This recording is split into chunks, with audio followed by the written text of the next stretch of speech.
Assalamualaikum warahmatullahi wabarakatuh. Syukur alhamdulillah kita ucapkan kepada Allah Subhanahu wa taala karena pada siang ini kita masih diberikan rahmat beserta karunia-Nya sehingga kita masih sempat hadir di rumah sekolah kita cintai ini dalam rangka melaksanakan proses pembelajaran. Salam dengan salam semoga selalu tercurahkan kepada Nabi besar Muhammad Sallallahu Alaihi Wasallam, yang mana beliau adalah puncak pimpinan umat manusia yang telah berhasil membawa umat manusia dari alam jahiliyah kepada alam yang penuh ilmu pengetahuan sebagaimana kita rasakan pada saat sekarang ini. Yang kami hormati Ibu Kepala Sekolah SMK Ekonomi Adikarya Linggo Sarbaganti, yang kami hormati Ibu-ibu Wakil Kepala Sekolah, yang kami hormati Bapak Ibu Ketua Program Keahlian, yang kami hormati Bapak Ibu Petugas Guru, karyawan dan staf SMK Ekonomi Adikarya Linggo Sarbaganti. Bapak Ibu yang dirahmati Allah, tidak tanpa memanjangkan kata mukadimah, langsung saja kita masuk kepada susunan acara kita pada siang hari ini, yang mana pada siang hari ini kita akan melaksanakan kegiatan diseminasi budaya positif yang akan disampaikan oleh salah satu calon guru penggerak kota 9, yaitunya Ibu Lecendri Gusti SPD. Namun sebelum itu, sebelum kita mulai, kita masuk kepada susunan acara kedua, yaitu kata sambutan yang akan disampaikan oleh Ibu Kepala Sekolah.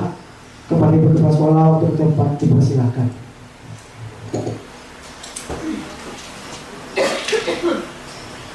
Terima kasih Pak Dedi.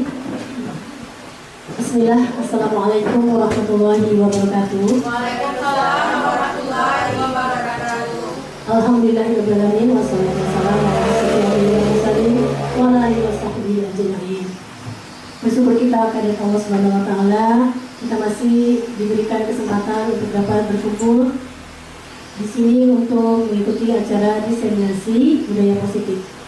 Salawat dan salam semoga selalu tercurah kepada junjungan kita Nabi Muhammad SAW. Yang saya hormati Ibu Wakil Kepala, seterusnya Bapak Ibu Ketua Program Keahlian, seterusnya Bapak Ibu peserta diseminasi yang saya banggakan. Alhamdulillah bersyukur kita SMK Ekonomi Adikarya Linggo Sarbaganti telah memiliki CGP atau calon guru penggerak sebanyak 4 orang. Insya Allah akan menyusul Bapak Ibu yang lainnya untuk menjadi guru-guru penggerak yang menjadi motor untuk perubahan yang terbaik bagi sekolah kita SMK Ekonomi Adikarya Linggo Sarbaganti. Bapak Ibu, untuk tema Bu Ilan pada sore hari ini yaitu tentang budaya positif. Pada intinya kita sudah melaksanakan Bapak Ibu. Artinya kita berusaha mewujudkan budaya sekolah dengan berbagai tata tertib dan program-program tentang kedisiplinan bagi peserta didik kita.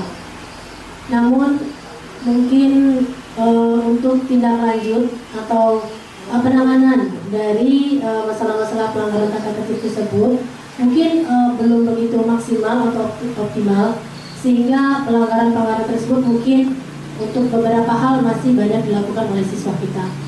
Nah, ini tentu tidak bisa kita biarkan karena akan mengganggu ya kelancaran proses belajar mengajar, kemudian juga mengganggu konsentrasi siswa kita untuk fokus dalam pelajarannya. Karena itu mari kita ikuti pada sore hari ini penyampaian diseminasi budaya positif dari Ibu Lecendri Gusti untuk memperkaya hasanah kita tentang bagaimana kita menangani siswa-siswa kita di dalam lokal agar yang baik semakin baik, tetap yang belum disiplin menjadi disiplin dan semakin termotivasi untuk belajar. Terima kasih. Wassalamualaikum warahmatullahi wabarakatuh.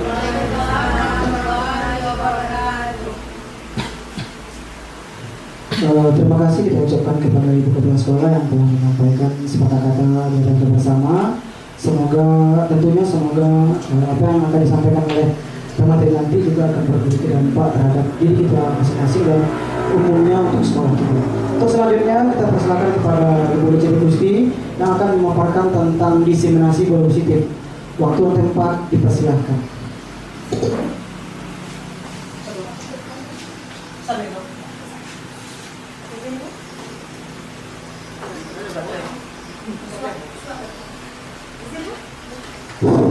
Assalamualaikum warahmatullahi warahmatullahi wabarakatuh.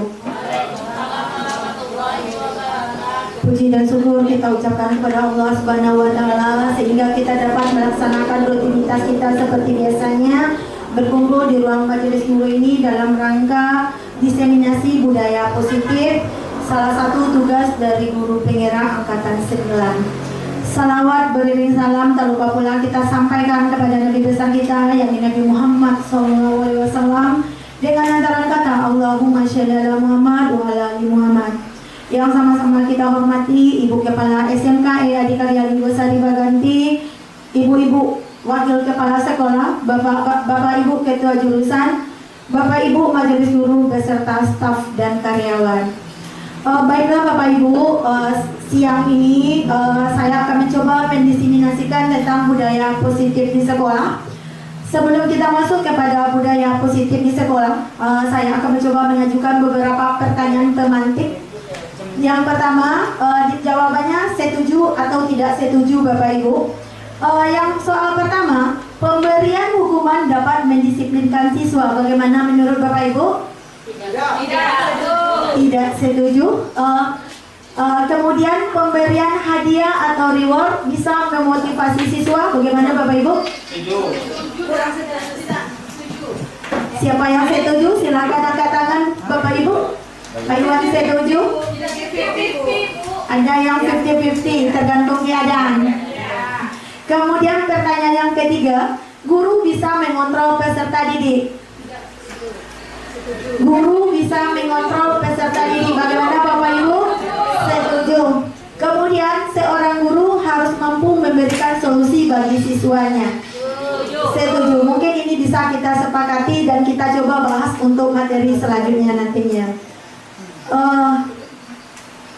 Kemudian di dalam pendahuluan, salah satu tanggung jawab seorang guru adalah menciptakan suatu lingkungan positif yang terdiri dari warga sekolah yang saling mendukung, saling belajar, saling bekerja sama, sehingga terciptanya kebiasaan-kebiasaan baik. Dari kebiasaan-kebiasaan baik itu akan tumbuh menjadi karakter-karakter baik warga sekolah. Dan pada akhirnya karakter-karakter dan kebiasaan baik tersebutlah yang akan melahirkan budaya positif dari sekolah kita. Jadi semoga setelah ini kita bisa menerapkan bagaimana kebiasaan-kebiasaan yang selama ini bisa kita pertahankan dan bisa kita perbaiki lagi. Kemudian kita lanjut kepada filosofi Bapak KHD Ki Hajar Dewantara sebagai pelopor pendidikan di Indonesia, di mana pengajaran menurut beliau adalah proses dari pendidikan atau bagian dari pendidikan. Kemudian pengajaran merupakan proses pendidikan dalam memberikan ilmu dan kecakapan hidup anak secara lahir dan batin. Kemudian yang ketiga, ini mungkin poin pentingnya bagi kita, bahwa selama ini yang kita lakukan mengganti menuntun itu menjadi menuntut, di mana pendidikan memberikan tuntunan terhadap segala kodrat yang dimiliki anak agar ia mencapai keselamatan dan kebahagiaan setinggi-tingginya, baik sebagai seorang manusia maupun sebagai anggota masyarakat.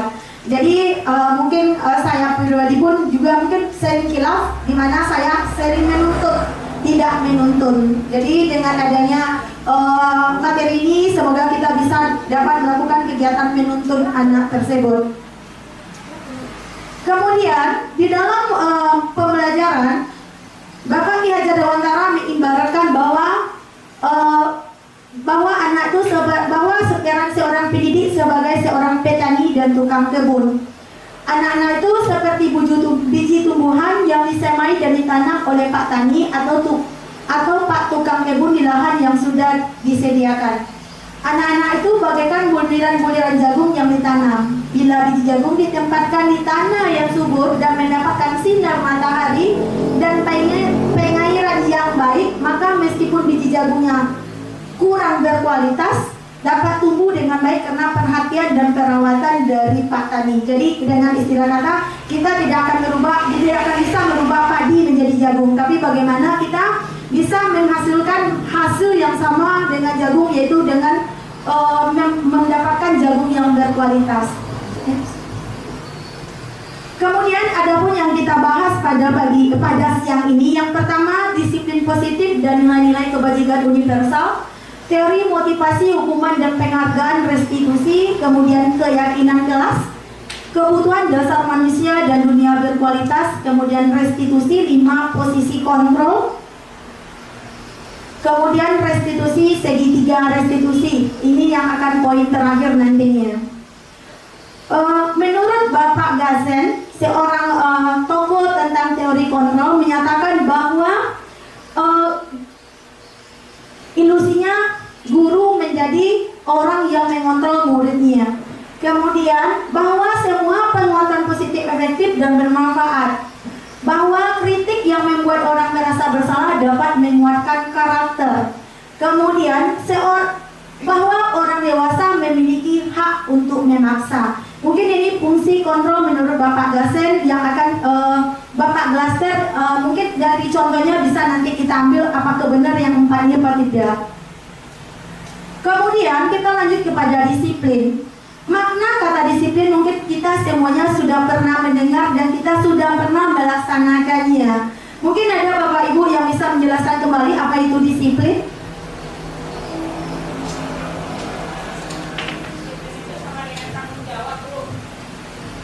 Disiplin itu sama dengan tanggung jawab, Bu.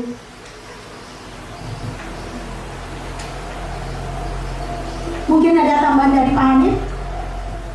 Disiplin itu kita harus konsisten dalam melakukan suatu pekerjaan, Bu. Terima kasih Pak Hanif. Berarti tadi tanggung jawab, kemudian konsisten kita dalam melakukan suatu pekerjaan atau sesuatu yang telah kita sepakati. Begitu Bapak Ibu. Baiklah, terima kasih Bapak Ibu. Kita lanjutkan makna kata disiplin. Seorang yang memiliki disiplin berarti mereka bisa bertanggung jawab terhadap apa yang dilakukannya, karena mereka mendasarkan tindakan mereka pada nilai-nilai kebajikan universal. Dalam hal ini, Bapak Ki Hajar Dewantara menyatakan bahwa kewajiban dari seseorang yang memegang kekuasaan atau pimpinan dalam umumnya, dengan arti kata orang yang tadi harus mempertanggungjawabkan dirinya serta tertib laku diri dari segala hak dan kewajibannya. Mungkin hampir sama yang disampaikan tadi oleh Bapak Hanif dengan Bu Yen tadi, bahwa mungkin kata kuncinya tanggung jawab dan konsisten tadi. Nih kita lanjut ke makna kata disiplin. Sebelumnya kita tanyakan ke diri kita sendiri, bagaimana kita berperilaku, mengapa kita melakukan segala sesuatunya. Kemudian apakah kita melakukan sesuatu karena adanya dorongan dari lingkungan atau dorongan yang lain. Terkadang kita melakukan sesuatu karena kita menghindari rasa sakit atau ketidaknyamanan. Terkadang kita juga melakukan sesuatu untuk mendapatkan apa yang kita mau. Kemudian pertanyaan ketiga, pernahkah Anda melakukan sesuatu untuk mendapatkan senyuman atau pujian dari orang lain? Untuk mendapatkan hadiah atau untuk mendapatkan uang? Apalagi kira-kira alasan orang untuk melakukan sesuatu. Jadi kita kembali kepada disiplin tadi dari pertanyaan yang 3. Disiplin adalah upaya untuk mempelajari bagaimana cara kita mengontrol diri dan bagaimana menguasai diri untuk memilih tindakan yang mengacu pada nilai-nilai yang kita hargai agar tercapai tujuan mulia yang diinginkan. Upaya seseorang mengali potensinya menuju kepada sebuah tujuan mulia, sesuatu yang dihargai dan bermakna. Upaya tersebut menunjukkan bahwa tindakan disiplin didasari oleh motivasi intrinsik. Jadi Bapak Ibu, apapun yang kita lakukan, sekuat apapun peraturan, tetapi tidak dasar dari diri kita sendiri, otomatis itu tidak akan terlaksana. Jadi itulah disebut dengan motivasi intrinsik. Jadi berasal dari diri kita sendiri, bukan adanya pujian, bukan adanya penghargaan, tetapi berasal dari diri kita sendiri Bapak Ibu. Kemudian tujuan dari disiplin itu, pertama menanamkan motivasi pada murid-murid kita untuk menjadi orang yang mereka inginkan dan menghargai diri sendiri dengan nilai-nilai yang mereka percaya dengan karakternya. Dengan karakternya itu ada 4. Pertama, berdampak jangka panjang. Kemudian motivasi yang tidak akan terpengaruh pada adanya hukuman atau hadiah. Kemudian yang ketiga, tetap berperilaku baik dan merandaskan nilai-nilai kebajikan. Kemudian yang keempat, menjadi orang yang menjunjung tinggi atau mencapai suatu tujuan mulia. Kemudian makna kata disiplin ini ada 3. Pertama, dalam budaya kita, makna disiplin itu merupakan sesuatu yang dilakukan seseorang pada orang lain untuk mendapatkan kepatuhan. Kita cenderung menghubungkan dengan kata disiplin dengan ketidaknyamanan. Iya begitu Bapak Ibu? Iya Bu. Iya, berarti tidak nyaman Ibu. Kemudian menurut Ki Hajar Dewantara, di mana ada kemerdekaan, disitulah harus ada disiplin yang kuat. Sesungguhnya disiplin itu bersifat self-disiplin, yaitu kita sendiri yang mewajibkan kita dengan sekeras-kerasnya. Tetapi itu sama saja, sebab jikalau kita tidak cakap melakukan self-disiplin, wajiblah penguasa lain mendisiplinkan diri kita. Dengan peraturan demikian, itulah harus ada di dalam suasana yang merdeka. Kemudian menurut Diane Gosen, disiplin berasal dari kata Latin disiplin yang artinya belajar. Dari akar kata yang sama dengan disiplin, atau murid mengikut paham alasan mereka mengikuti ajaran tersebut. Jadi ya, mungkin menurut Bapak Gosen ini bisa kita terapkan, bisa kita terima, karena disiplin itu kan dengan adanya kebiasaan-kebiasaan yang bisa kita jadikan pelajaran. Kemudian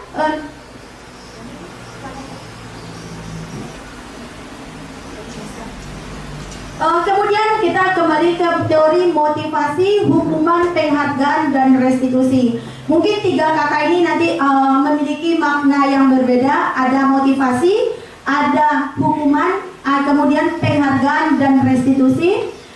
Motivasi berlaku manusia ada 3. Yang pertama, untuk menghindari ketidaknyamanan atau hukuman. Kemudian 2, untuk mendapatkan imbalan atau penghargaan dari orang lain. Kemudian ketiga, untuk menjadi orang yang mereka inginkan dan menghargai diri sendiri dan nilai-nilai yang mereka percaya. Itu adalah motivasi manusia. Kemudian Bapak Ibu, mungkin kita sebagai guru untuk bisa menyerahkan pembelajaran kepada siswa, kita mungkin perlu berbicara tentang kebutuhan dasar manusia nih Bapak Ibu. Dan kita pun secara pribadi, mungkin kebutuhan yang 5 ini juga kita butuhkan, tidak hanya siswa. Di mana kebutuhan yang pertama, kebutuhan untuk bertahan hidup. Kemudian kasih sayang dan rasa diterima. Kemudian kesenangan. Kemudian kebebasan. Kemudian penguasaan. Mungkin yang 5 ini juga merupakan poin penting kita sebagai seorang guru. Kemudian kebutuhan dasar manusia yang 5 itu, yang pertama saya uraikan, kebutuhan untuk bebas adalah kebutuhan untuk mandiri, otonomi, memiliki pilihan dan mampu mengendalikan arah hidup seseorang. Diulang lagi, 5 kebutuhan dasar manusia. Yang pertama, kebutuhan untuk bebas. Kebutuhan untuk bebas adalah kebutuhan akan kemandirian, otonomi, memiliki pilihan dan mampu mengendalikan arah hidup seseorang. Kemudian kebutuhan untuk mencari kesenangan, di sini mungkin bermain dan tertawa. Begitu juga dengan pelaksanaan dalam proses pembelajaran, tidak seperti kita menonton memberi materi saja, tetapi siswa kita tersebut butuh sesekali kita selingi dengan permainan atau stretching. Kemudian adanya kekuatan untuk mencapai sesuatu, menjadi kompeten, menjadi terampil, diakui dan prestasi dan keterampilan kita didengarkan dan memiliki rasa harga diri. Kemudian untuk disayangi dan diterima meliputi kebutuhan akan hubungan dan koneksi sosial. Kemudian kebutuhan yang bersifat fisiologis untuk bertahan hidup, misalnya kesehatan, rumah dan makanan. Kita membiarkan siswa kita lapar, apakah kita telah memenuhi kebutuhan 5 kebutuhan sosial tadi Bapak Ibu? Jadi mungkin ini akan kita temukan dalam PBM nantinya. Kemudian kebutuhan yang apa yang perlu dipenuhi? Seperti contoh yang ada di depan. Tahun ini Dimas Dena berusia 17 tahun. Ia senang sekali ketika ayahnya mulai mengajarkan cara menyetir mobil. Setiap akhir pekan, ia berlatih menyetir. Ia terlihat senang sekali berlatih sampai akhirnya ia bisa menyetir mobil dengan baik dan lancar. Karena ibunya bertanya pada Dimas, apa yang membuat dia ingin bisa menyetir? Ketika jawaban Dimas seperti ini, kebutuhan apa yang ia penuhi? Jawaban Dimas, aku merasa bangga dan keren. Kemudian biar bisa jalan-jalan. Jadi dari 5 kebutuhan manusia tadi, di sini dari contoh yang disampaikan oleh Dimas, ada 2 kebutuhan yang terpenuhi. Yang pertama penguasaan, karena dia merasa bangga dan keren, berarti dia merasa puas karena bisa membawa mobil. Kemudian bisa jalan-jalan, berarti dia mendapatkan kasih sayang dan diterima. Kemudian ini 5 fungsi kontrol guru. 5 fungsi kontrol ini ada identitas gagal, ada identitas berhasil, kemudian ada identitas berhasil atau sukses. Bapak Ibu, 5 kontrol diri kita sebagai seorang guru. Yang pertama sebagai penghukum, kemudian pembuat merasa bersalah, kemudian sebagai teman, kemudian pemantau, kemudian manajer. Mungkin 5 fungsi kontrol guru ini sudah pernah kita laksanakan, tetapi yang mananya mari kita pelajari sama-sama Bapak Ibu. Kita ambil contoh pertama Bapak Ibu, fungsi guru sebagai penghukum.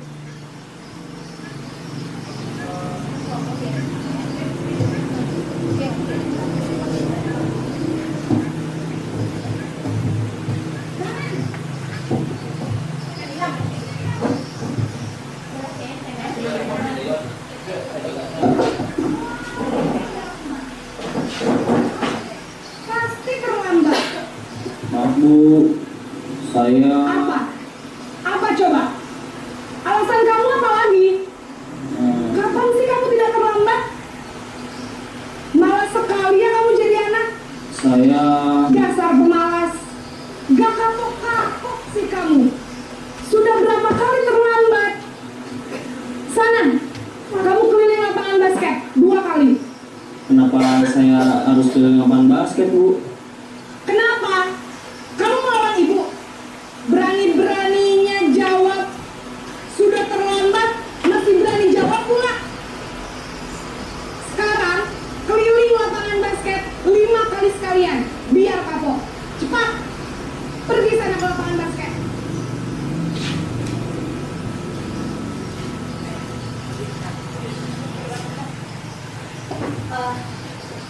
Baiklah Bapak Ibu, itu fungsi kita sebagai guru yang berfungsi sebagai penghukum, di mana kita berfungsi sebagai penghukum ini, nada suara kita tinggi, bahasa tubuh mata melotot, dan jari menunjuk-nunjuk. Mungkin dampak yang kita dapati dari posisi kita sebagai penghukum di sini, kemungkinan murid marah dan menindak atau bersifat agresif. Bisa jadi sesudah kembali duduk, murid tersebut akan mencoret-coret bukunya atau mejanya. Mungkin itu efek dari posisi kita sebagai penghukum. Mungkin kita dalam melaksanakan memberikan hukuman kepada siswa kita, mungkin di depan kita mereka menerima, tetapi di belakang kita mana tahu isi hati anak kita. Itu fungsi sebagai penghukum. Kita lanjut ke posisi yang kedua, sebagai posisi membuat merasa bersalah.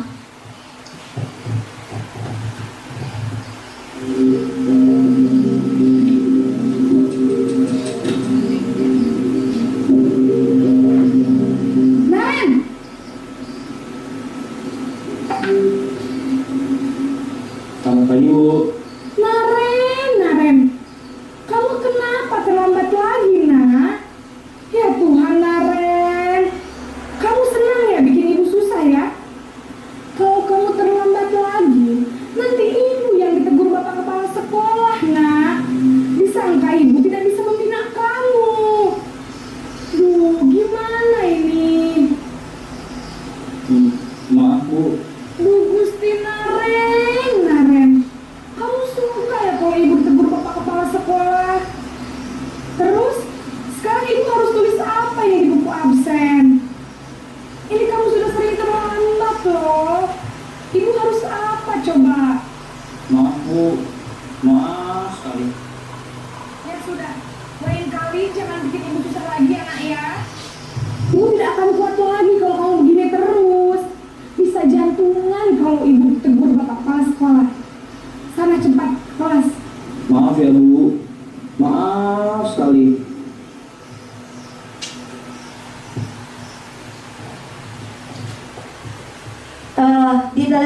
posisi pembuat rasa bersalah ini jauh berbeda dengan posisi kita sebagai penghukum. Di mana pada posisi ini biasanya guru akan bersuara lebih lembut. Pembuat rasa bersalah akan menggunakan keheningan yang membuat orang lain merasa tidak nyaman, bersalah atau rendah diri. Dampaknya di sini, murid akan merasa bersalah telah mengecewakan ibu bapak gurunya. Murid akan merasa menjadi orang yang gagal dan tidak sanggup membahagiakan orang lain. Mungkin itu dampaknya. Kemudian kita lanjut kepada fungsi kontrol yang ketiga, yaitu posisi sebagai teman. Kita lihat lagi videonya Bapak Ibu.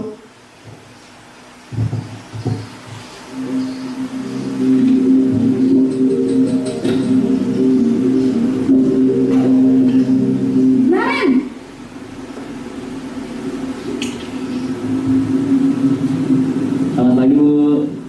Wah, sudah jam berapa ini, Nak? Terlambat lagi ya, sayang. Iya, Bu. Habis ibu saya lupa bangunkan saya, Bu. Kamu malah menyalahkan ibu kamu. Kamu bukannya anak yang larinya paling kencang. Kok terlambat sih? Iya, Bu. Saya memang terlambat bangun tadi. Jadi, biarpun saya lari kencang, tetap nggak kekejar, Bu. Ya sudah sana. Nanti lain kali larinya lebih kencang lagi ya. Biar gak terlambat lagi. Bikin seneng ibu. Demi ibu. Bisa kan? Bisa lah, Bu. Ya sudah sana masuk kelas.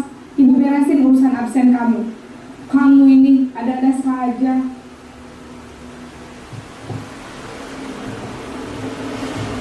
Baiklah Bapak Ibu, pada posisi teman ini mungkin antara guru dan siswa mungkin merasa seperti teman dengan posisi guru pada posisi ini tidak akan menyakiti murid, namun akan tetap berupaya mengontrol murid melalui persuasi.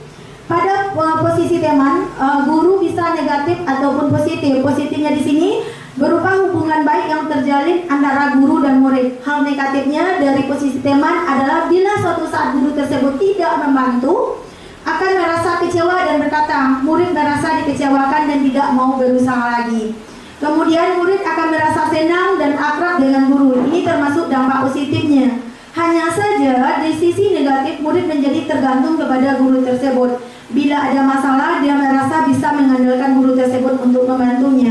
Mungkin kejadian kita berfungsi sebagai teman ini mungkin kita juga pernah merasakannya Bapak Ibu. Jadi mereka akan mengatakan, toh saya belajar dengan Ibu Syanu, saya juga pasti akan aman, saya akan merasa dilindungi. Mungkin itu posisi kita sebagai teman, karena katanya best friend forever Bapak Ibu.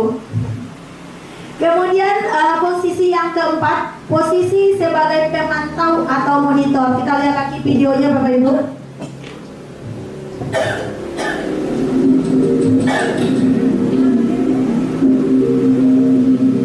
Naren!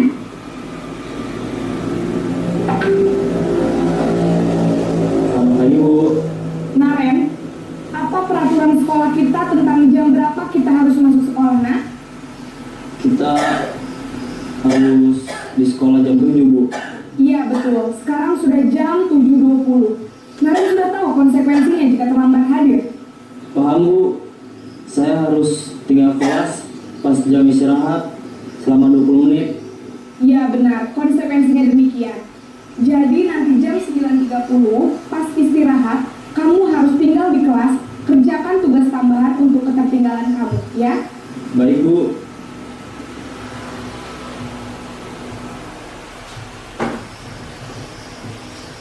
Pada posisi pemantau ini, memantau berarti mengawasi. Pada saat ini kita mengawasi, kita bertanggung jawab atas perilaku orang-orang yang kita awasi. Posisi pemantau berdasarkan pada peraturan-peraturan dan konsekuensi, di mana murid memahami konsekuensi yang harus dijalankan karena telah melanggar salah satu peraturan sekolah. Guru tidak menunjukkan suatu emosi yang berlebihan, menjadi marah atau membuat merasa bersalah. Mungkin untuk posisi memantau ini nanti akan kita temukan di segitiga restitusi. Kita lanjut ke video yang kelima, guru berfungsi sebagai manajer.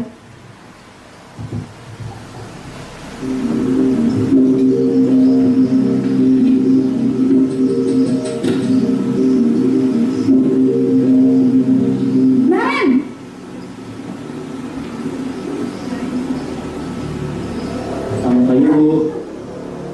lagi Naren? Maaf Bu, saya terlambat. Iya, sekolah masuknya jam 7, sekarang sudah jam 7.20. Jadi sekarang bagaimana ini Naren? Maaf Bu, saya lupa setel alarm saya semalam. Baiklah, menurut kamu, keyakinan sekolah yang mana yang perlu kamu tingkatkan? Menghargai diri sendiri dan orang lain mungkin ya Bu. Setuju. Jadi, apakah Naren meyakini prinsip saling menghormati tersebut? Iya Bu, saya meyakininya. Apakah Naren bersedia memperbaiki masalah keterlambatan ini? Bersedia Bu. Bagaimana kamu akan perbaiki masalah keterlambatan ini? Saya akan coba untuk tidak lupa menyetel alarm saya Bu. Baik, kalau Naren lupa menyetel alarm di rumah, ada orang yang kira-kira bisa bantu mengingatkan tidak? Ada Bu, kakak saya, Kak Emma. Ada lagi selain Kak Emma? Selain Kak Emma, ada ibu saya. Baik, jadi yang mengingatkan Naren adalah Kak Emma dan ibu kamu ya? Kira-kira akan mulai setel alarm kapan nih Naren? Setelah pulang sekolah, akan segera saya lakukan. Baik, jadi Naren akan setel alarm untuk bangun besok pagi dan akan diingatkan oleh kakak dan ibunda Naren ya. Ada lagi yang mungkin perlu dilakukan Naren agar tidak terlambat bangun lagi? Tidak ada Bu. Baik Naren, terima kasih untuk kerjasama kamu. Sekarang kamu perlu kembali ke kelas untuk belajar. Baik Bu, terima kasih. Baiklah Bapak Ibu, sebagai posisi manajer, pada posisi terakhir ini berfungsi sebagai manajer adalah posisi di mana guru berbuat sesuatu bersama dengan murid, mempersilahkan murid mempertanggungjawabkan perilakunya, mendukung murid agar dapat menemukan solusi atas permasalahan sendiri. Fokus ada pada murid, bukan untuk membahagiakan guru atau orang tua. Murid sudah mengetahui adanya suatu masalah dan sesuatu yang perlu terjadi. Guru akan mengembalikan tanggung jawab pada murid untuk mencari jalan keluar permasalahannya, tentu dengan bimbingan guru. Mungkin harapan terakhir atau goalnya dari 5 fungsi ini guru ini mungkin sebagai manajer kita Bapak Ibu. Kemudian keyakinan kelas Bapak Ibu. Mungkin keyakinan kelas ini perlu kita lakukan sebelum sebelum pembelajaran dimulai pada saat tahun ajaran baru. Mungkin Bapak Ibu ingat apa itu keyakinan kelas? Apakah sama dengan kesepakatan kelas? Apakah sama dengan peraturan kelas? Mungkin 3 kata tersebut memiliki makna yang berbeda. Kalau untuk keyakinan kelas merupakan nilai-nilai kebajikan atau prinsip universal lepas dari perbedaan agama, suku, negara, dan bangsa. Itu menurut Bapak Kosen, suatu keyakinan akan lebih memotivasi seseorang dari dalam, berarti dari dalam dirinya sendiri. Seseorang akan lebih bersemangat untuk menjalankan keyakinannya daripada hanya sekedar mengikuti peraturan. Kemudian, mengapa keyakinan kelas itu perlu dilaksanakan? Pada dasarnya keyakinan kelas itu merupakan suatu keadaan di mana siswa tersebut aman, nyaman berada di dalam kelas. Kemudian menekankan pada keyakinan seseorang akan lebih memotivasi seseorang dari dalam. Seseorang akan lebih tergerak dan bersemangat untuk menjalankan keyakinannya daripada hanya sekedar mengikuti serangkaian peraturan tertulis tanpa makna. Mereka mendengarkan dan memahami arti sesungguhnya tentang peraturan-peraturan yang diberikan, apa nilai-nilai kebajikan di dalam peraturan tersebut, apa tujuan utamanya, dan menjadi tidak tertarik atau takut sehingga sekedar mengikuti serangkaian peraturan-peraturan yang mengatur mereka tanpa memahami tujuannya. Kemudian di dalam melakukan keyakinan kelas itu selalu bersikap positif, senantiasa menjadi diri terbaik, percaya dan saling menghormati orang lain, kemudian berkomitmen terhadap setiap tugasnya, kemudian senantiasa membantu. Kemudian Bapak Ibu, untuk keyakinan kelas ini, keyakinan kelas yang akan kita lakukan di dalam kelas ini tergantung kita semua Bapak Ibu, sebab yang keyakinan kelas ini berasal dari siswa kita, kemudian dikembalikan kepada siswa kita. Kemudian keyakinan kelas ini berbeda dari diri kita sendiri, mau tidak mau siswa kita harus mengikutinya. Tetapi kita harus menekankan kepada murid kita bagaimana untuk bisa terlaksananya proses belajar mengajar dengan lancar. Sebaiknya kita kembalikan kepada siswa kita, Bapak Ibu. Misalnya keyakinan kelas ini bersikap positif. Misalnya ada tabel berupa tampak dan tidak tampak. Jadi nanti kita ambil kata positifnya. Kita ambil contoh dari keyakinan kelas. Misalnya nanti kan mereka kita kasih kertas take note, mereka maju ke depan. Kemudian mereka mengisi satu-satu. Nanti mereka ada yang menuliskan seperti ini. Tiket tepat waktu, sampah berserakan, kemudian tidak mengumpulkan tugas, tidak memakai atribut, kemudian tidak pakai kaos kaki putih, kemudian makan di dalam kelas, kemudian keluar lebih dari 15 menit, kemudian tanpa kartu izin. Itu semuanya kemarin sudah kita cobakan, ternyata itu keluar di dalam keyakinan yang mereka sepakati. Kemudian ternyata ada lagi pemulihan Bapak Ibu di dalam kelas. Katanya saya tidak suka dibully. Ternyata tanpa sepengetahuan kita, ternyata ada mereka merasakan seperti itu Bapak Ibu. Jadi kita ambil suatu kesimpulan dari beberapa catatan yang Ananda murid kita berikan itu. Kemarin kita sepakati satu-satu. Misalnya datang ke sekolah sebelum bel berbunyi, berarti 7.10 sudah di sekolah. Kemudian yang kedua, tiket tepat waktu. Kemudian apabila kami melanggar dari kesepakatan ini tidak tiket, berarti mereka siap untuk duduk di bawah, tidak di atas kursi katanya, atau disuruh memilih sampah di luar kelas sampai bersih. Kemudian yang ketiga, akan mengumpulkan tugas tepat waktu. Kata perjanjian yang mereka sepakati, kami akan mengumpulkan tugas sesuai dengan waktu yang diberikan oleh guru. Kemudian tidak memakai atribut. Kami akan memakai atribut lengkap. Apabila kami tidak memakai, berarti kami siap untuk diberikan sanksi oleh pihak sekolah. Kemudian yang kelima, kalau saya tidak salah lagi, saya tidak akan membuli lagi katanya Bapak Ibu. Karena ada beberapa, karena saya kemarin mengambil satu untuk keyakinan kelas baru. Jadi disepakati bahwa kami saling menghormati, saling mengasihi dan tidak akan melakukan pemulihan lagi. Jadi kesepakatan yang kita ambil beberapa poin tersebut itu kita sepakati, kemudian anak-anak murid kita melakukan apa yang mereka sepakati. Sepertinya kemarin tuh ketemu lagi tidak mengumpulkan tugas, karena kesepakatan ini kan berasal dari mereka untuk mereka, bukan dari kita.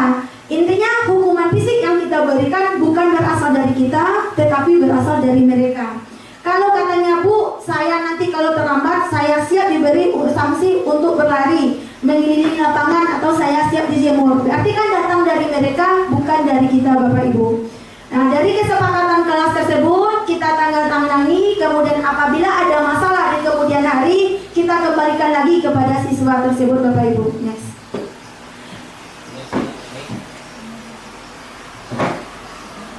Kemudian kita lanjut lagi ke pertanyaan redaktif. Irfan kurang menguasai pelajaran matematika, sehingga pada saat pelajaran tersebut berlangsung dia lebih banyak diam diri atau menggambar di buku pelajarannya. Pada saat guru matematikanya Pak Seno menanyakan pertanyaan, Irfan menjadi gugup dan tak sengaja menjatuhkan tasnya dari kursi, serta tiba-tiba menjadi gagap pada saat berupaya menjawab. Seluruh kelas pun tertawa melihat perilaku Irfan yang berbicara tergagap dan terkejut tersebut. Pak Seno pada saat ini membiarkan teman-teman Irfan menertawakan Irfan yang tergagap dan malu luar biasa. Dan malahan meminta Irfan untuk maju ke depan dan berdiri di depan kelas sambil menunjukkan hidungnya karena tidak bisa menjawab pertanyaan Pak Seno. Kelas makin gaduh dan anak-anak pun tertawa melihat Irfan di depan kelas memegang ujung hidungnya. Pertanyaan di sini Bapak Ibu, yang pertama, apakah Anda setuju dengan tindakan Pak Seno terhadap Irfan Bapak Ibu? Tidak. Kenapa Bapak Ibu? Gimana Bu Pirta? Seharusnya ditanya kenapa Irfannya diam. Ditanyakan terlebih dahulu apa penyebabnya. Kenapa diam? Terima kasih Bu Tirta. Mungkin Pak Irwanto mau menambahkan?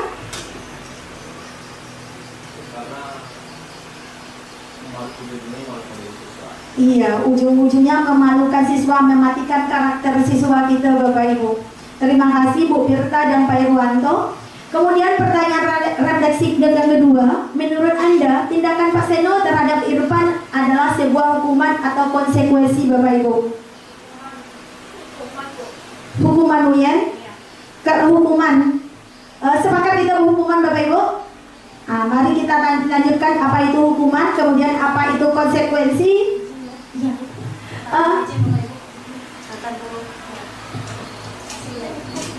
Hukuman bersifat tidak terencana atau tiba-tiba. Anak atau murid tidak tahu apa yang akan terjadi dan tidak dilibatkan. Hukuman bersifat satu arah dari guru yang memberikan dan murid hanya menerima saja. Berarti ini tidak ada umpan baliknya Bapak Ibu. Next, kita lanjut kepada konsekuensi. Konsekuensi adalah suatu tindakan yang terencana dan telah disepakati, sudah dibahas dan disetujui oleh murid dan guru. Umumnya bentuk konsekuensi dibuat oleh pihak sekolah. Murid sudah mengetahui sebelumnya konsekuensi apa yang akan diterima pada pelanggaran tersebut. Pada konsekuensi murid tetap dibuat tidak nyaman untuk jangka waktu pendek. Konsekuensi biasanya diberikan berdasarkan suatu data yang umumnya dapat diukur, misalnya setengah 3 kali tidak melaksanakan tugas, maka dibuat suatu konsekuensi, misalnya tidak boleh keluar jam istirahat. Next Bu. Kemudian mari kita lihat soal ini Bapak Ibu. Kita membedakan mana hukuman, mana konsekuensi. Lari mengelilingi lapangan basket 2 kali itu hukuman apa konsekuensi Bapak Ibu? Hukuman. Kemudian memberikan coretan yang dibuat di meja, konsekuensi apa hukuman Pak? Konsekuensi. Murid diminta untuk push up 5 kali karena terlambat, hukuman apa konsekuensi? Hukuman.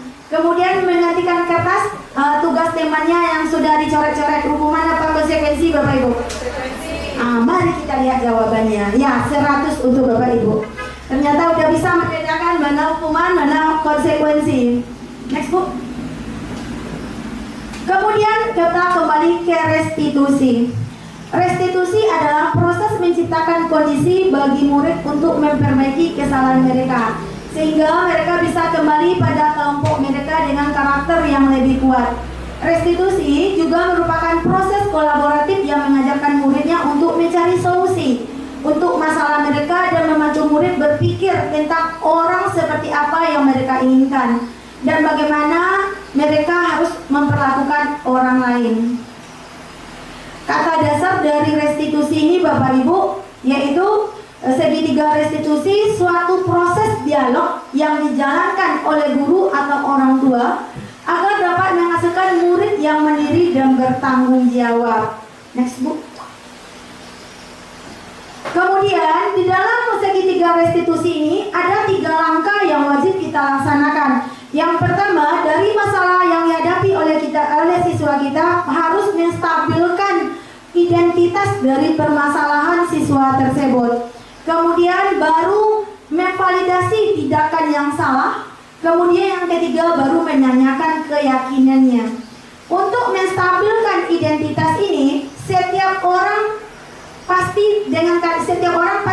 pernah melakukan kesalahan. Kemudian kata yang bisa kita ajukan untuk menstabilkan identitas, kamu bukan satu-satunya yang pernah melakukan kesalahan ini. Kemudian ketika melakukan validasi, yang harus kita perhatikan di sini adalah cara yang lebih efektif untuk mendapatkan apa yang akan dibutuhkan. Kemudian kata yang harus kita berikan adalah kamu tentu punya alasan mengapa melakukan itu. Kemudian baru melakukan keyakinan keras yang ketiga tadi. Keyakinan keras adalah apa yang telah disepakati, kemudian kamu ingin menjadi orang seperti apa. Mungkin segitiga restitusi ini bersinkron, berkaitan erat dengan video sinaret tadi Bapak Ibu. Mulai dari fungsi diri, kontrol diri, mulai dari penghukum sampai kepada manajer tadi Bapak Ibu. Kemudian proses 3 tahapan tersebut pada prinsipnya terdiri dari menstabilkan itu dengan teori kontrol. Kita semua akan melakukan hal yang terbaik yang bisa kita lakukan. Kemudian validasi tindakan yang salah, di mana teori kontrolnya. Semua perilaku memiliki alasan. Kemudian yang ketiga, menanyakan keyakinan. Kita semua memiliki motivasi internal. Dari segitiga restitusi tadi, mungkin ada pertanyaan dari Bapak Ibu.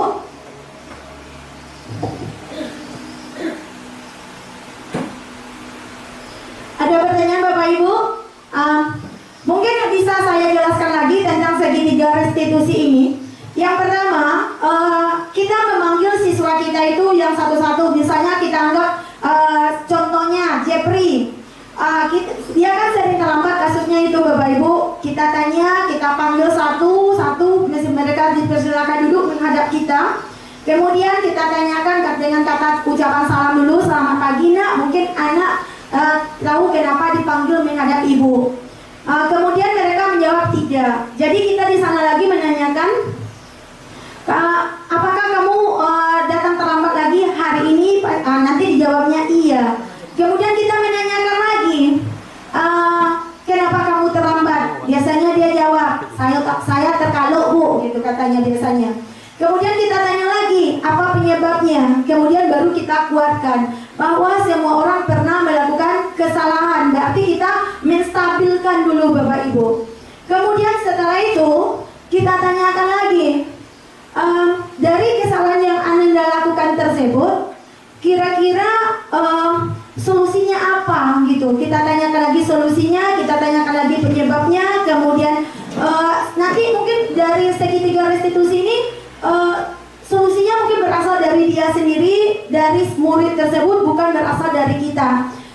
Dari kesepakatan ya kelas mana, kita tanya lagi, dari kesepakatan kelas mana yang telah dilanggar oleh si Jeffrey ini, kenapa terlambat? Biasanya akan muncul itu bahwa disiplin saya kena bu, kemudian saya tidak menghargai orang lain bu. Biasanya muncul itu. Jadi apapun yang akan kita lakukan, kita tidak lepas dari 5 kontrol diri kita sebagai guru tadi, kemudian fungsi kita sebagai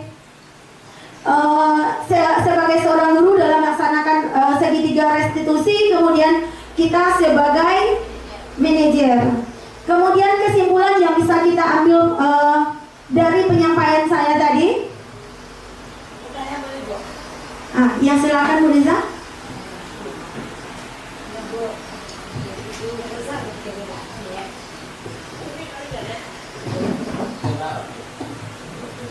Izin bertanya Bu Len, apakah segitiga restitusi ini berlaku untuk personal Bu? Apakah bisa tidak kita berlakukan untuk misalnya siswa kita ada bermasalah 4 orang, bisa tidak ke 4 orangnya sekaligus kita coaching, akhirnya kita dialog 4 orangnya atau gimana? Atau kita pandang satu-satu dulu? Tapi siswanya masalahnya sama nih, misalnya anak saya sering libur, ada 4 orang, bisa nggak sekaligus saya lakukan segitiga restitusi? Kasih Bu Len. Terima kasih Bu Liza. Alangkah baiknya untuk segitiga restitusi ini dilakukan secara individu, karena dia segitiga restitusi ini kan percakapan antara satu orang guru dengan satu orang siswa. Nanti mungkin mereka memiliki permasalahan pribadi, nanti mereka malu Bapak Ibu. Kenapa mereka melakukan itu? Jadi kita menyimpan privasi siswa kita Bapak Ibu. Kita alangkah baiknya kita panggil satu-satu, kemudian solusinya juga berdatang dari mereka satu-satu. Jadi apapun nanti kita kembalikan kepada mereka tanpa adanya intervensi dari pihak lain. Biasanya kalau kita panggil sama-sama, dia mencontoh jawabannya Bapak Ibu. Kenapa terlambat? Oh mau numpang ya Bu. Kenapa Nanda terlambat? Mau numpang si Anu Bu. Jadi biasanya jawaban yang diberikan tersebut tidak objektif. Tapi kalau kita panggil satu-satu, biasanya mereka akan menjawab sesuai dengan keadaannya mereka. Kadang kenapa Nanda terlambat? Nak do lanjut sekolah dulu. Jadi kadang alasannya juga berbeda-beda. Kadang kenapa Nanda tidak sekolah kemarin? Kenapa terlambat? Alasannya ada pribadi. Kadang kecenyo si Anu hendak kawan yang bodoh, jadi yang bodoh sekolah. Jadi jawaban mereka itu nanti berbeda-beda. Alangkah baiknya kita memanggil, membimbing satu-satu untuk menyelesaikan permasalahan tersebut. Ada pertanyaan lagi Bapak Ibu? Terima kasih. kasih.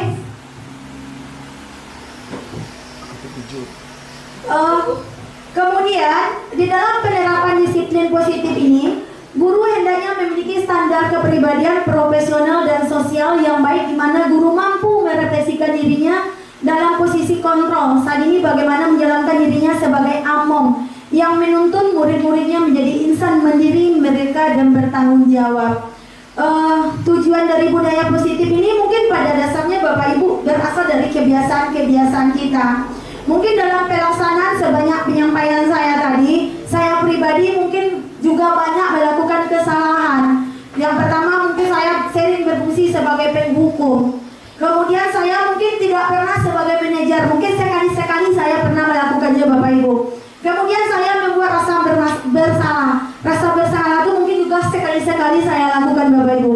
Kemudian sebagai teman, kalau kemarin kayak saya nggak mau sebagai teman dengan murid. Alasannya apa? Saya tidak dihargai nanti karena saya dianggap sebagai temannya, sebagai teman sebaya. Itu anggapan saya kemarin.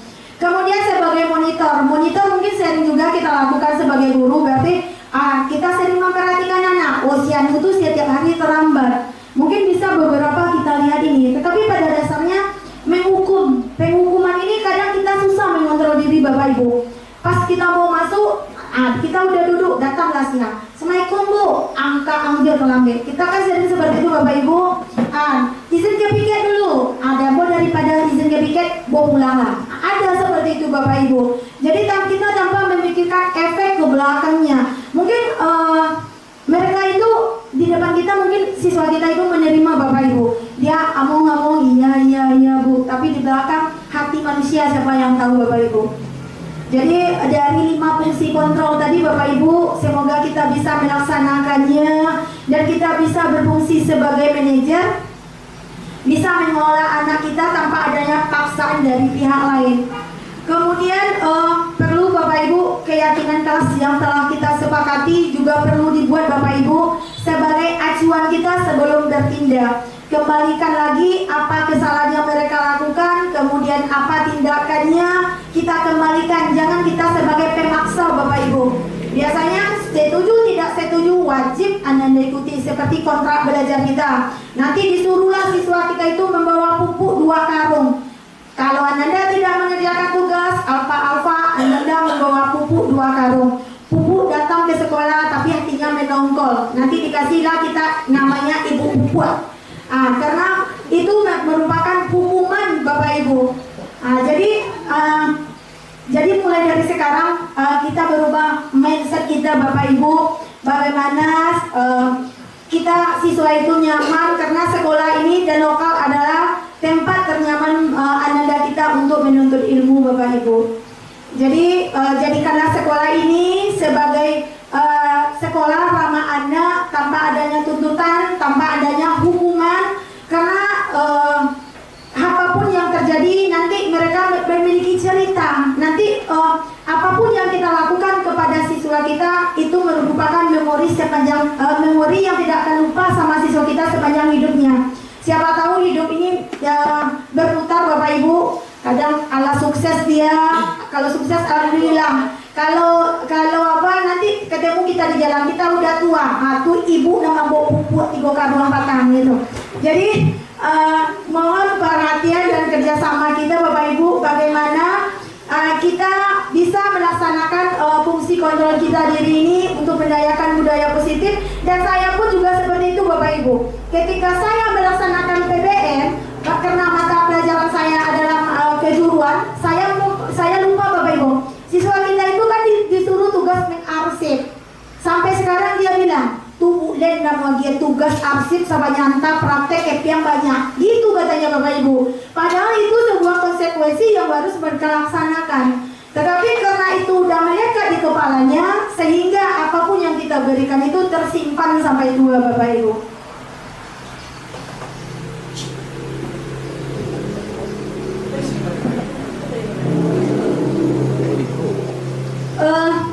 Mungkin itu tentang budaya positif Bapak Ibu. Ada pertanyaan lagi Bapak Ibu?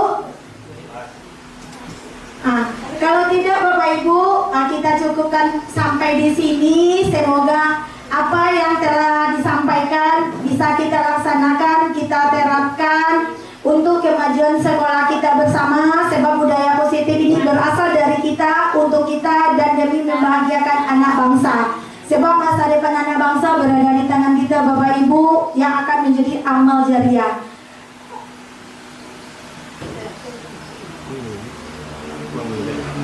Baiklah Bapak Ibu, mungkin itu yang dapat saya sampaikan. Salah kata saya mohon maaf. Assalamualaikum warahmatullahi wabarakatuh.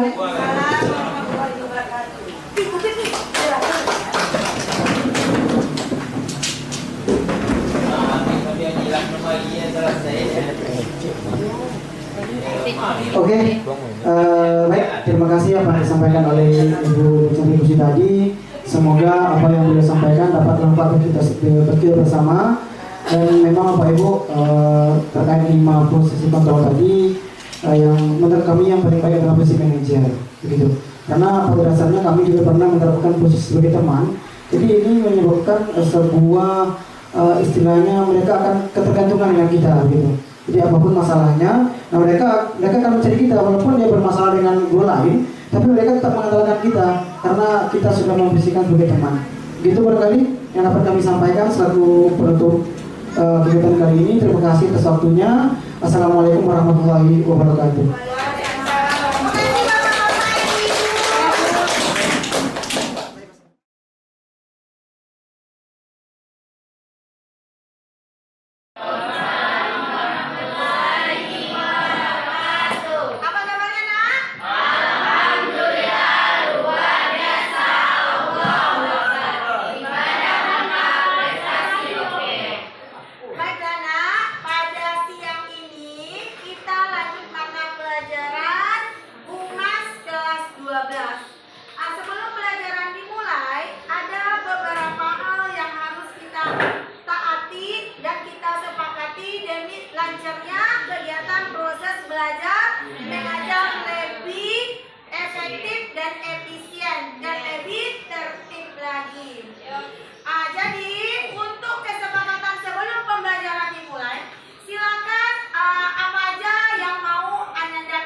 Silakan Ananda tulis.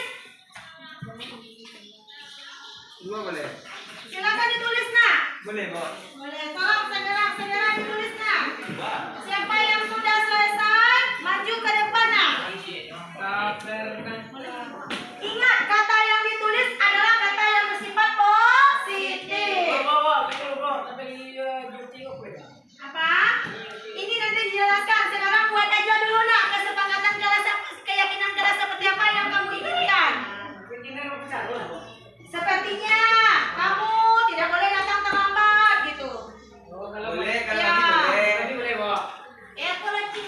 Ya, silakan ditempel. Ditempel. Ya, silakan ditempel. Silakan ditempel, Nak. Tempel sini. Sini. Nah, ya, silakan ditempel. Yang lain silakan tempel, Nak. Silakan ditempel. Apa itu? Silakan tempel maju Arman. Silakan ditempel. Silakan ditempel, Nak.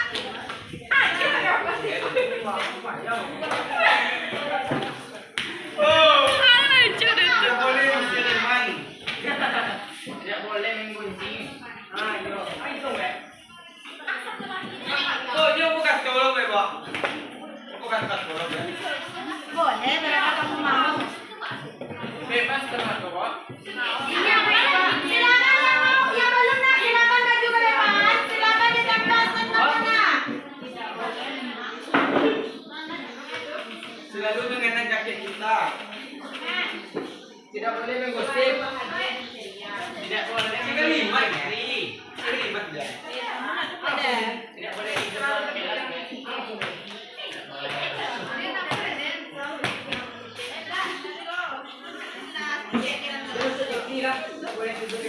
Nah, yo. Silakan, Nak. Silakan, Nak. Ya.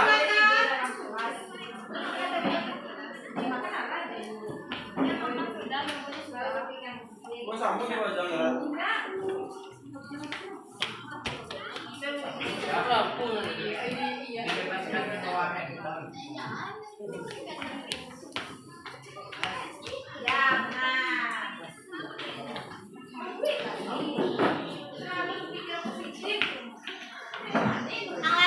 Sudah semuanya.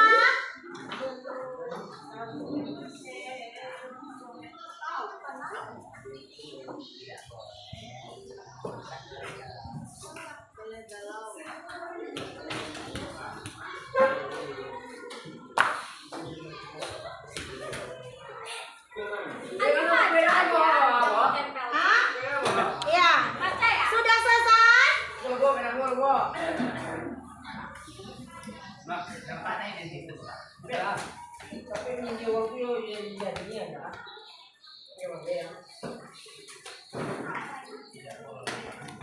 Oh, sekolah ini selalu positif, tidak boleh.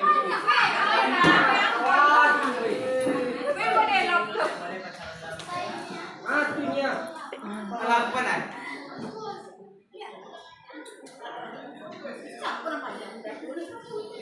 Sudah? Sambil jalan, coba Nak. Coba Nak. Sambil jalan, coba Nak. Strategi na bo. Mati ya.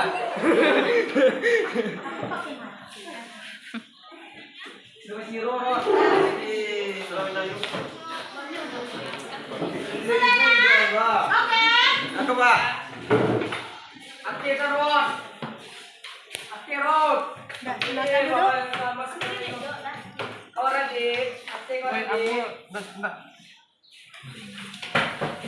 Kalau jadi memang. Dah. Tidak boleh membuli saya. Dah. Sudah Nak? Ibu bacakan lagi. Sudah Nak? Sudah, kita bacakan nanti baru kita ambil kesepakatan. Tadi di atas, datang ke sekolah tepat waktu. Berarti boleh ini Nak. Di sini tidak boleh membuli teman. Kemudian yang ada lagi ini dari Arya, tidak boleh tidur di dalam kelas ketiga jam PBM. Kemudian dibolehkan permisi keluar untuk makan. Berarti ini izin keluar untuk makan. Kemudian tidak boleh makan di kelas. Kemudian saling menghargai antar teman. Kemudian saling membantu sesama teman. Kemudian di sini tidak boleh membuang sampah pada tidak boleh membuang sampah di kelas. Kemudian tidak boleh makan di dalam kelas.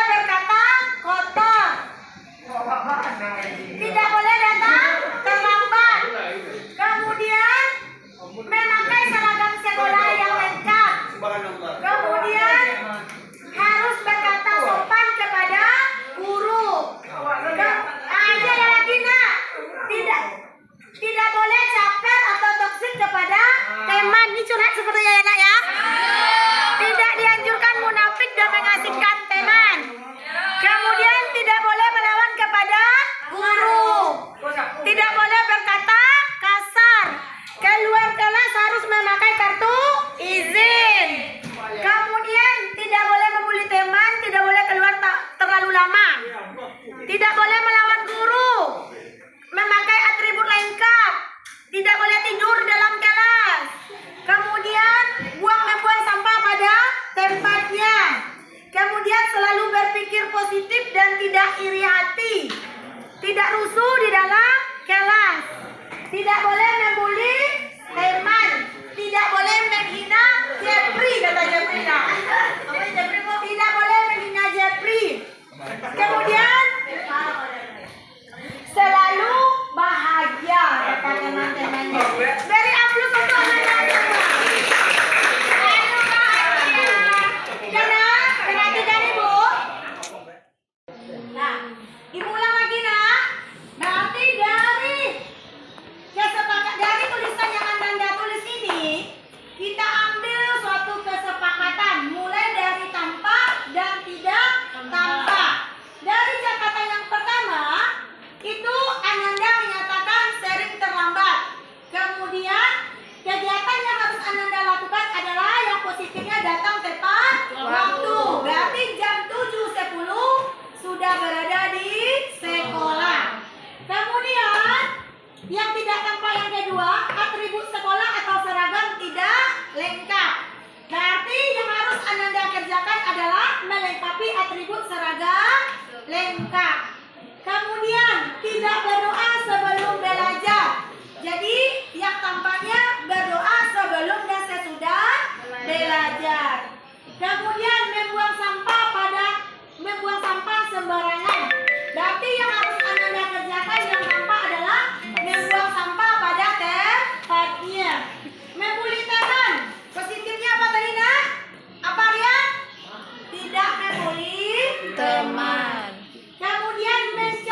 Kemudian keluar kelas tanpa izin. Ananda keluar harus menemui guru dan meminta izin. Kemudian mencontek terakhir. Ananda tidak diizinkan mencontek, tetapi mengerjakan tugas secara mandiri. Atau mandiri. Nah, ada yang kerjasama, tidak ada berkolaborasi. You understand? Yes. Ananda membuat ini berasal dari diri sendiri. Ada ibu mengusulkan tadi? Ada ibu mengusulkan ini adalah usulan Ananda.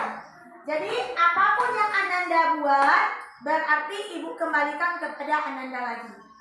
Oke nak? Oke. Datang tepat waktu. Good. Kalau datang tepat waktu, berarti kita masuk jam berapa nak? 7:15. Berarti jam 7 atau 7:05 Ananda sudah di sekolah. Datang tepat waktu. Kemudian nomor 2 apa tadi nak? Nomor 2 tadi dari sebanyak apa tadi nak? Datang tepat waktu. Kemudian memakai atribut sekolah lengkap. Berarti tidak tampaknya?